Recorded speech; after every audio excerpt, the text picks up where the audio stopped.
In Indianapolis, Indiana, on Tuesday, February 25th, 3 shootings resulted in 3 deaths in 5 hours, all before 5:30 a.m. At 12:25 a.m., officers were called to a report of a shooting in the 5300 block of West 34th Place. 36-year-old Christopher Rashad Somerville was found near there in the 3500 block of Butler Avenue. Somerville had been walking from a liquor store with a friend when he was shot. Less than 2 hours later, at 2:15 a.m., officers were called to a report of a woman who had been assaulted by multiple people. Officers noticed a man who they believed had an active arrest warrant and attempted to talk to him. He said, "I don't have to talk to you," and walked away with his hands in his pockets. Officers told him to remove his hands from his pockets, and he did not comply and ran. Officers chased him, and he continued to ignore their commands and at some point deployed a taser. The incident ended in gunfire. The man was struck and later died at the hospital.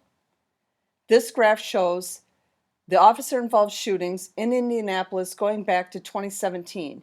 You can see they increased greatly in 2023 and 2024. This was the first officer-involved shooting of 2025. And nearly 3.5 hours later, at 5:38 a.m., officers responded to a report of a person shot in the 400 block of Oakland Avenue and found 28-year-old Cruize Hodge lying in the street with a gunshot wound. He was pronounced dead at the hospital. Indianapolis has reported 22 fatal shootings so far in 2025, which puts it in the top 10 for cities in America with the most fatal shootings so far this year. This graph from the Indy Star hasn't been updated yet to reflect these 3 deaths, but you can see the breakdown of victims, largely black males, and half between the ages of 18 and 29.